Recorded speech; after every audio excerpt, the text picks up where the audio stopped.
back. This is day 22 of Advent. And this is the part of the story, this is chapter 14, and I'm going to read a whole chapter to you today. And this is what we would call, this is the climax of the story. This is kind of the high point, the most intense. And so here's Aslan's going to do something tremendous to help save Edmund and save all of Narnia. This is chapter 14, and the chapter is called The Triumph of the Witch. As soon as the witch had gone, Aslan said, "We must move from this place at once. It will be wanted for other purposes. We shall encamp tonight at the fords of Beruna." Of course, everyone was dying to ask him how he had arranged matters with the witch. But his face was stern, and everyone's ears were still ringing with the sound of his roar, and so nobody dared.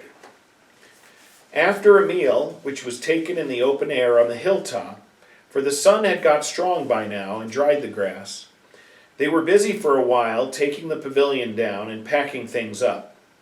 Before 2 o'clock they were on the march and set off in a northeasterly direction, walking at an easy pace, for they had not far to go. During the first part of the journey, Aslan explained to Peter his plan of campaign. "As soon as she has finished her business in these parts," he said, "the witch and her crew will almost certainly fall back to her house and prepare for a siege. You may or may not be able to cut her off and prevent her from reaching it." He then went on to outline 2 plans of battle, one for fighting the witch and her people in the wood, and another for assaulting her castle.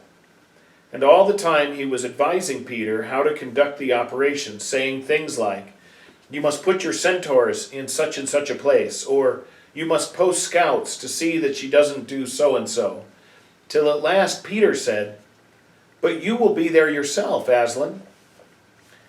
"I can give you no promise of that," answered the lion, and he continued giving Peter his instructions.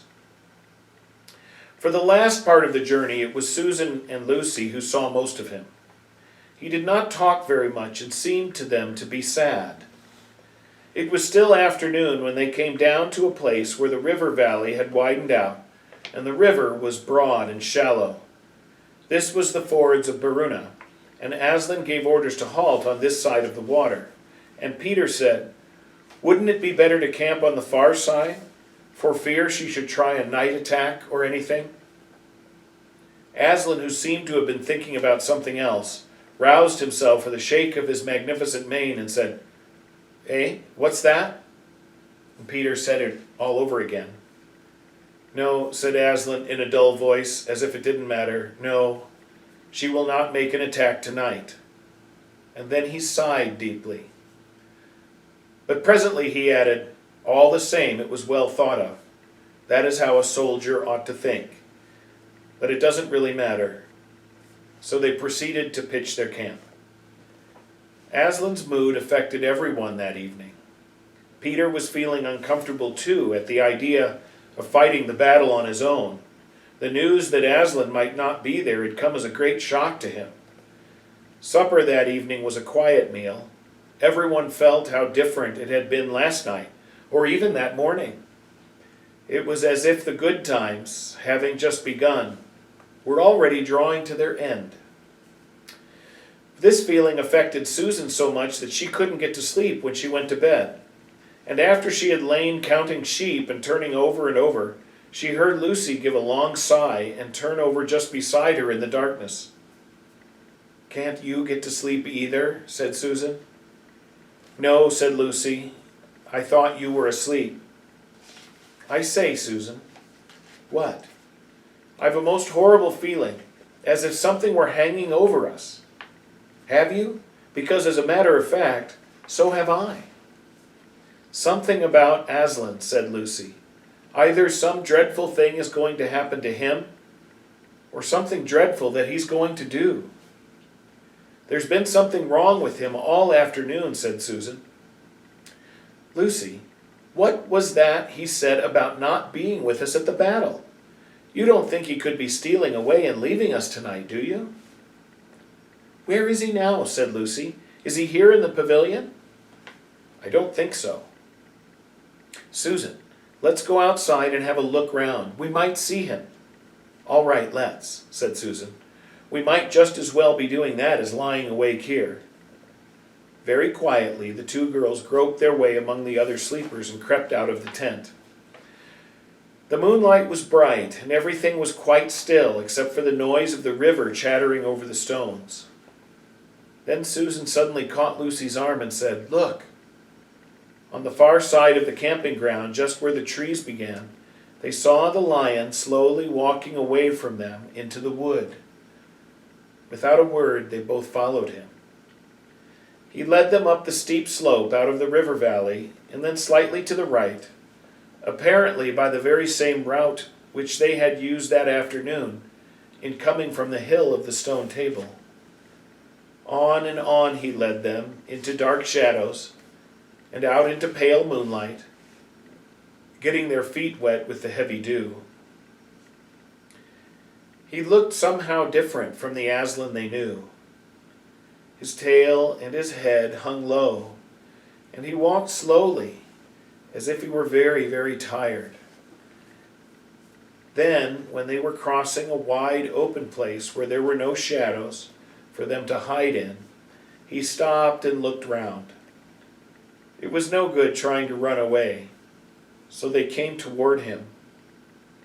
When they were closer, he said, "Oh, children, children, why are you following me?" "We couldn't sleep," said Lucy, and then felt sure that she need say no more, and that Aslan knew all they had been thinking. "Please, may we come with you, wherever you're going?" asked Susan. "Well," said Aslan, and seemed to be thinking. Then he said, "I should be glad of company tonight. Yes, you may come, if you will promise to stop when I tell you, and after that leave me to go on alone." "Oh, thank you, and we will," said the two girls. Forward they went again, and one of the girls walked on each side of the lion. But how slowly he walked, and his great royal head drooped so that his nose nearly touched the grass. Presently he stumbled and gave a low moan. "Aslan, dear Aslan," said Lucy. "What is wrong? Can't you tell us? Are you ill, dear Aslan?" asked Susan. "No," said Aslan, "I am sad and lonely. Lay your hands on my mane so that I can feel you are there, and let us walk like that." And so the girls did what they would never have dared to do without his permission, but what they had longed to do ever since they first saw him. Buried their cold hands in the beautiful sea of fur and stroked it, and so doing, walked with him. And presently they saw that they were going with him up the slope of the hill on which the stone table stood. They went up at the side where the trees came furthest up, and when they got to the last tree, it was one that had some bushes about it, Aslan stopped and said, "Oh, children, children, here you must stop, and whatever happens, do not let yourselves be seen. Farewell."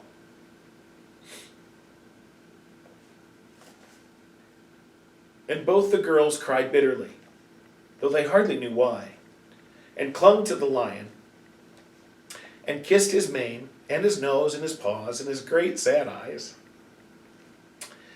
And then he turned from them and walked out on to the top of the hill. And Lucy and Susan, crouching in the bushes, looked after him, and this is what they saw. A great crowd of people were standing all round the stone table, and though the moon was shining, many of them carried torches, which burned with evil-looking red flames and black smoke. But such people, ogres with monstrous teeth, and wolves, and bull-headed men, spirits of evil trees and poisonous plants, and other creatures whom I won't describe, because if I did, the grown-ups would probably not let you read this book. Cruels and hags and incubuses, wraiths, horrors, efreets, sprites, orkneys, woozes, and ettins. In fact, here were all those who were on the witch's side, and whom the wolf had summoned at her command. And right in the middle, standing by the table, was the witch herself. A howl and a gibber of dismay went up from the creatures when they first saw the great lion pacing toward them. And for a moment, even the witch herself seemed to be struck with fear. Then she recovered herself and gave a wild, fierce laugh. "The fool," she cried, "the fool has come. Bind him fast." Lucy and Susan held their breaths, waiting for Aslan's roar and his spring upon his enemies. But it never came. 4 hags, grinning and leering, yet also, at first, hanging back and half afraid of what they had to do, had approached him. "Bind him, I say," repeated the White Witch. The hags made a dart at him and shrieked with triumph when they found that he made no resistance at all. The others, evil dwarves and apes, rushed in to help them, and between them they rolled the huge lion over on his back and tied all his 4 paws together, shouting and cheering as if they had done something brave. Though, had the lion chosen, one of those paws could have been the death of them all. But he made no noise, even when the enemies, straining and tugging, pulled the cord so tight that they cut into his flesh. Then they began to drag him towards the stone table. "Stop," said the witch. "Let him first be shaved." Another roar of mean laughter went up from her followers as an ogre with a pair of shears came forward and squatted down by Aslan's head. Snip, snip, snip went the shears, and masses of curling gold began to fall to the ground. Then the ogre stood back, and the children, watching from their hiding place, could see the face of Aslan, looking all small and different, without its mane. The enemies also saw the difference. "Why, he's only a great cat, after all," cried one. "Is that what we were afraid of?" said another. And they surged round Aslan, jeering at him, saying things like, "Puss, puss," and "How many mice have you caught today, kitty? And would you like a saucer of milk, pussums?" "Oh, how can they?" said Lucy, tears streaming down her cheeks. "The brutes, the brutes!" For now that the first shock was over, the shorn face of Aslan looked to her braver and more beautiful and more patient than ever. "Muzzle him," said the witch.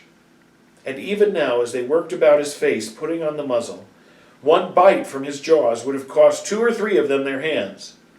But he never moved. And this seemed to enrage all that rabble. Everyone was at it now. Those who had been afraid to come near him, even after he was bound, began to find their courage. And for a few minutes the 2 girls could not even see him. So thickly was he surrounded by the whole crowd of creatures, kicking him, hitting him, spitting on him, jeering at him. At last the rabble had had enough of this. They began to drag the bound and muzzled lion to the stone table, some pulling and some pushing. He was so huge that even when they got him there, it took all their efforts to hoist him onto the surface of it. Then there was more tying and tightening of cords. The cowards, sobbed Susan. Are they still afraid of him, even now? When once Aslan had been tied, and tied so that he was really a mass of cords, on the flat stone a hush fell on the crowd. 4 hags holding 4 torches stood at the corners of the table. The witch bared her arms, as she had bared them the previous night when it had been Edmund instead of Aslan. Then she began to whet her knife. It looked to the children when the gleam of the torchlight fell on it as if the knife were made of stone, not of steel, and it was of a strange and evil shape. At last she drew near. She stood by Aslan's head. Her face was working and twitching with passion, but his looked up at the sky, still quiet, neither angry nor afraid, but a little sad. Then just before she gave the blow, she stooped down and said in a quivering voice, "And now, who has won? Fool, did you think that by all this you would save the human traitor? Now I will kill you instead of him as our pact was, and so the deep magic will be appeased." But when you are dead, what will prevent me from killing him as well? And who will take him out of my hand then? Understand that you have given me Narnia forever. You have lost your own life, and you have not saved his. In that knowledge, despair and die." The children did not see the actual moment of the killing. They couldn't bear to look, and it covered their eyes. And that's the end of the saddest chapter. And so we have to hear what happens next, to see what will happen. So I hope that you have a good evening, and God bless you all, and we'll see you again tomorrow for day 23.